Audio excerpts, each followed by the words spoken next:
From our studio in Georgetown, this is the TV Delmarva Channel 14 News at 4.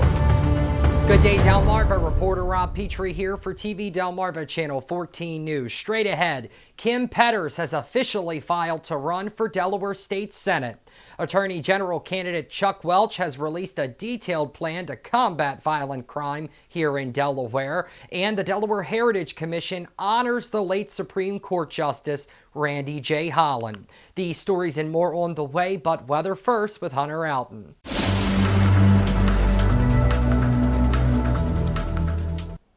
Good Tuesday afternoon, Delmarva. We had a little bit of a cool start across the region this morning with temperatures right near 40 degrees.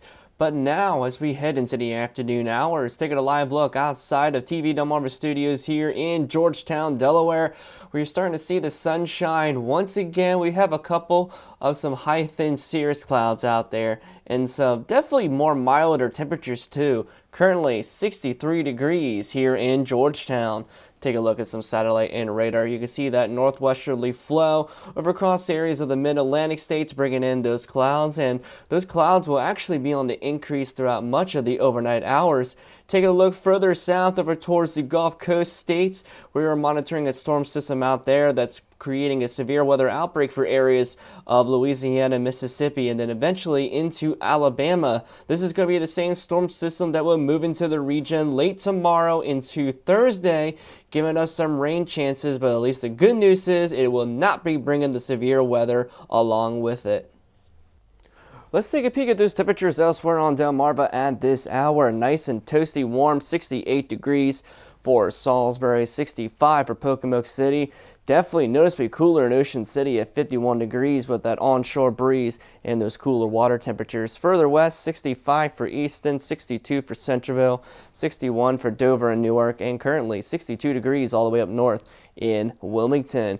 Take a look at some humidity values. Generally anywhere between 30 and 40% for the most part for the inland locations, but noticeably more humid the closer you get towards the Atlantic. Right now, 72% there in Ocean City. Take a look at some sustained winds. It's been variable in nature and pretty much in all different directions, but anywhere between 4 and 8 miles per hour. But we are seeing some wind gusts from the northeast in Georgetown here, 12 miles per hour from the north in Salisbury at 13, east in Ocean City at 12, southeast 9 miles per hour in Pocomoke City, and even from the north at 10 miles per hour there in Easton. Now we do got some rain chances in the forecast going into the day tomorrow, and a bigger cool down expected closer towards the weekend. I have all the details regarding that in just a little while.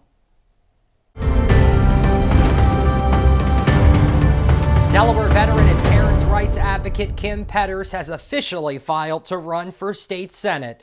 Petters has been a champion for parents' rights here in the first state by standing up to the government establishment on behalf of the people. We got a chance to sit down with Petters just this morning, right after she filed to run for the Republican nomination to represent the 16th Senate District. I am sitting outside the elections office in Dover. I officially filed this morning, just now, for Senate District 16. And well, I'm excited. It's time for change. It's time for fresh, new, innovative ideas. I have solutions to bring to the table. You know, I'm a retired military veteran. I served our country and fought during Iraqi freedom. I am a mother to 4 beautiful children across the Cesar Rodney School District.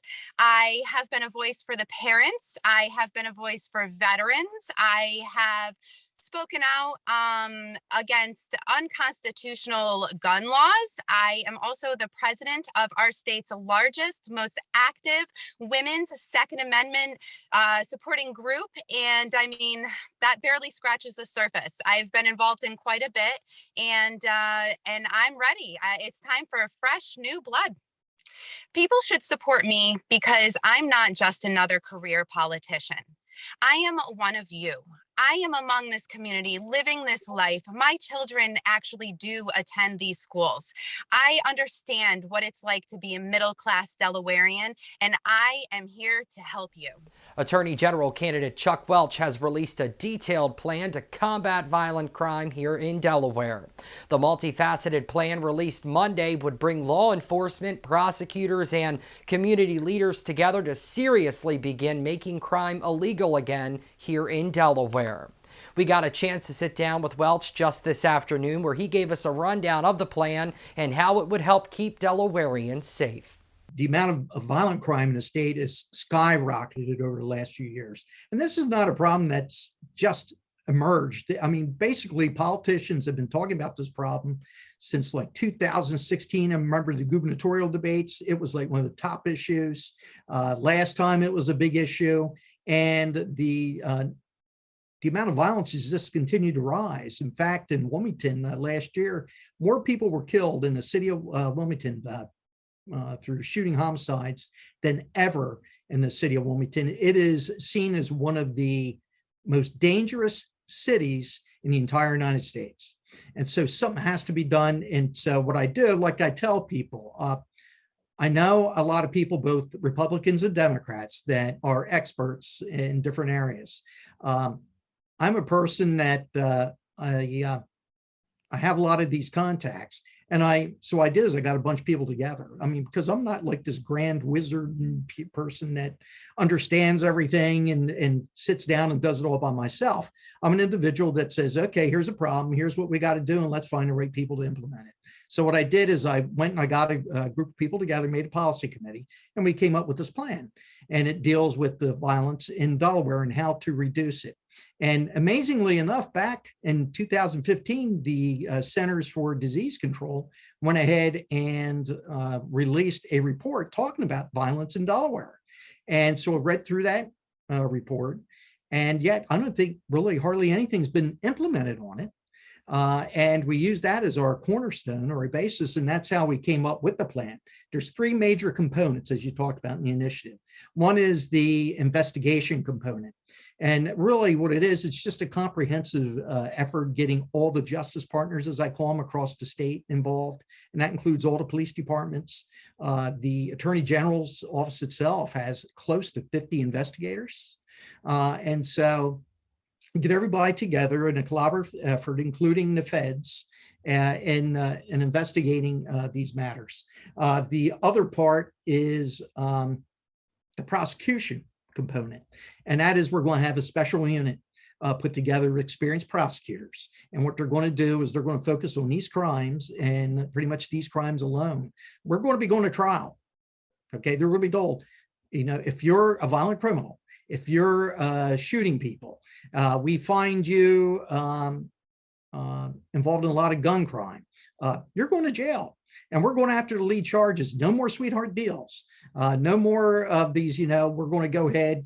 You know, basically my understanding is the current Attorney General saying of all the gun cases after everything involving cases, guns, she gets a 80% conviction rate. 80% of them are being pled out or whatever on convictions. What she's not saying is they're given a lesser charge, like the drug charge, and they're going ahead and they're pleading to that and they're dropping the gun charges. Now we have to go ahead and focus on the gun charges. People who are prohibited that shouldn't have a firearm, people using firearm in crimes. We got to focus on that, and we got to put those people away. They're dangerous, and they're the ones causing a lot of this problem. Welch is running against opponent Julianne Murray for the Republican nomination of Attorney General. Coming up, the Delaware Heritage Commission honors the late Supreme Court Justice Randy J. Holland. More details on the way. Keep it here. The Delaware Heritage Commission honors the late Supreme Court Justice Randy J. Holland. To honor his memory, the State Heritage Commission is presenting all of Justice Holland's work online so that all Delawareans can share in his passion for the state's history. During his long career, Justice Holland received numerous awards and accolades for his service, wrote several publications concerning constitutional law and Delaware history, and he also became a preeminent expert on Delaware's constitutional history. The Delaware Heritage Commission is proud to have worked directly with Justice Holland to publish his work, Delaware's Destiny Determined by Lewis. You can view the new feature online at the Delaware Archives website. Well, it's looking like we're in store for mostly cloudy skies and cooler conditions tonight as we get a preview of your pinpoint weather forecast with Hunter Alton. Clouds continue to settle in this afternoon and will increase further as we go into the overnight hours. The first half of your Wednesday will remain dry, but rain will be moving in to the mid-afternoon and evening hours. And that rain will also be picking up in intensity tomorrow night, followed by a decent cool down towards the weekend. Just how much rain are we looking to get? I'll let you know when we come back here on TV Delmarva Channel 14 News.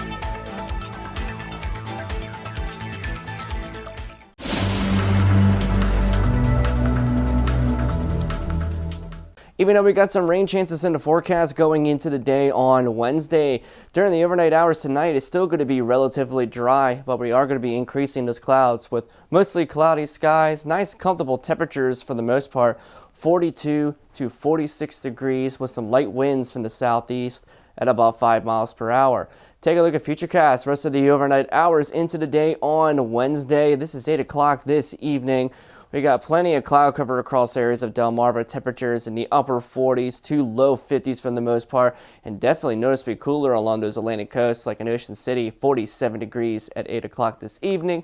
Going into the heart of the overnight hours, we are going to be getting some breaks in the clouds, some partly cloudy to mostly cloudy skies. Temperatures are going to be falling into the 40s for the most part, pretty much everywhere here on the shore. But waking up tomorrow morning, we're going to be looking at the clouds returning once more. Temperatures have warmed up just a little bit into the mid and upper 40s. We're still looking dry by this point, and even going into the early afternoon hours for your Wednesday. 2 o'clock in the afternoon, 56 in Georgetown, 59 for Salisbury, 57 for Pocomoke City, and even a 60-degree mark showing up in Easton. Still remaining fairly dry, but it's beginning to rain for areas of Washington, D.C., La Plata, Baltimore, all the way up towards Westminster. And then the bulk of the precipitation will be moving in during the mid-afternoon and early evening hours. 8 o'clock tomorrow, we're looking at some light to moderate rainfall across areas of central Delmarva. Temperatures sitting in the lower 50s, and as we go further into the overnight hours, we're going to be looking at an increase in intensity anywhere between light and moderate rainfall. Temperatures will actually be warming up throughout the overnight hours, and then by the time we get to 4 o'clock in the morning, we're actually back into the 60s once again, with winds now switching towards the south. And we still got some isolated rain showers here and there going all the way into Thursday morning. Take a look at the rainfall amounts based on the latest HRRR model. Generally anywhere between about a half inch to maybe a full inch in some isolated locations, but definitely any more of a half an inch to 3/4 of an inch seems quite likely for pretty much everywhere here in the mid-Atlantic states. Take a look at Wednesday forecast overall, though. We're going to be looking at some rounds of showers in the mid and late afternoon hours with a cooler day ahead too, 56 to 60 degrees with some breezy conditions out of the east between 10 and 15 miles per hour. Well, at least the good news is with the rain in the forecast for tomorrow is actually going to keep our allergy levels down just a little bit. We're expecting medium high conditions, a 7.2 out of 12, and your main allergens, of course, like it has been for this past week or so, juniper, maple, and elm in the form of tree pollen. So we're going to get a little bit of a break with the allergy forecast, but it should be returning back to high levels once we finish out this week. Now we're going to switch gears to take a look at the marine forecast, beginning with the Atlantic. We got afternoon showers, 54 degrees, winds from the east, 15 to 20 miles per hour with seas of 2 to 4 feet. Take a look at the Delaware Bay. We got afternoon showers, 55 degrees, winds from the east at 10 to 15 miles per hour with seas of 1 to 2 feet. And then finally to Chesapeake Bay, we got afternoon showers, a little bit warmer at 58 degrees, winds from the east 10 to 20 miles per hour, and you can expect seas of 1 to 2 feet as well. Now, going into the overnight conditions tomorrow, we're going to be looking at periods of rain and a fairly dreary night ahead. Temperatures just after midnight, 51 to 55 degrees, but they will be warming up back into the 60s by Thursday morning. Going to be breezy still, but the wind's going to be switching towards our south between 10 and 15 miles per hour. Now, let's take a look at that extended outlook. Even getting into the daytime hours on Thursday, we're still going to be looking at some periods of rain, an 80% chance at that, but some warmer temperatures getting into the upper 60s. We get a break from the rain going into Friday with partly sunny skies and 64 degrees. But once we get into the second half of this weekend, we're going to be looking at a decent cool down, but at least we're still going to be having some dry conditions overall. Only 50 for a high for Sunday and Monday, and only warming up to 54 degrees by Tuesday, with no more rain chances in the forecast. Coming up, we recap the second day of the confirmation hearing for Biden's Supreme Court pick Ketanji Brown Jackson. More details straight ahead. Don't go away.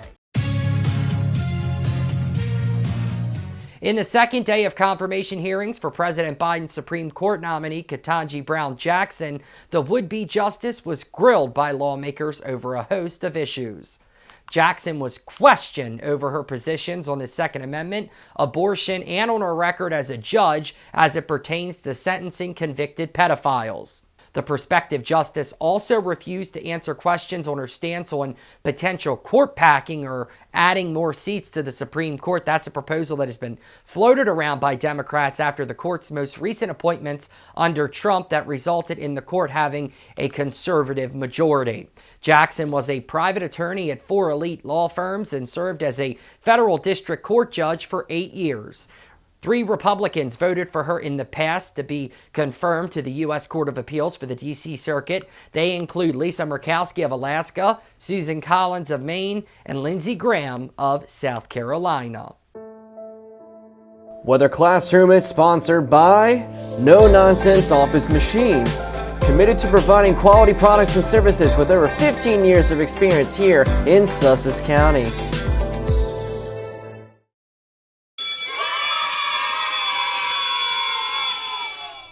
All right, ladies and gentlemen, today's weather lesson we will be discussing lightning safety. Lightning is a leading cause of injury and death from weather-related hazards. Although most lightning victims survive, people struck by lightning often report a variety of long-term debilitating symptoms. I myself, as a lightning strike victim back in 2014, with some lifelong medical issues caused from a lightning strike. Taking precautions from lightning during a thunderstorm can and will save your life. Know your area's risk for thunderstorms. In most places, they can occur year-round and at any hour. Keeping up to date with your local forecast on a day-to-day basis is a great start. When thunder roars, go indoors. Find a safe enclosed shelter. Safe shelters include homes, offices, shopping centers, and hardtop vehicles with the windows rolled up. Don't forget the 30-30 rule. After you see lightning, start counting to 30, and if you hear thunder before you reach 30, go indoors. Suspend activities for at least 30 minutes after the last clap of thunder. Never shelter underneath an isolated tree. That's because trees are a very common grounding feature for lightning to strike. And immediately get out of the way from ponds, lakes, and other bodies of water, since water is a very high conductor for electricity. Stay away from objects that conduct electricity, such as barbed wire fences, power lines, and/or windmills. These simple measures will dramatically reduce your risk of being struck by lightning with the upcoming storm season ahead. Well, that about does it for us today, Delmarva. Be sure to follow us on Facebook at TV Delmarva and on our website, tvdelmarva.com, for real-time news and weather updates. And while you're there, be sure to sign our petition calling on the major cable providers to carry TV Delmarva on their platforms so we can provide this kind of local programming to all of Delmarva. Until next time, I'm Rob Petrie reporting for TV Delmarva Channel 14 News.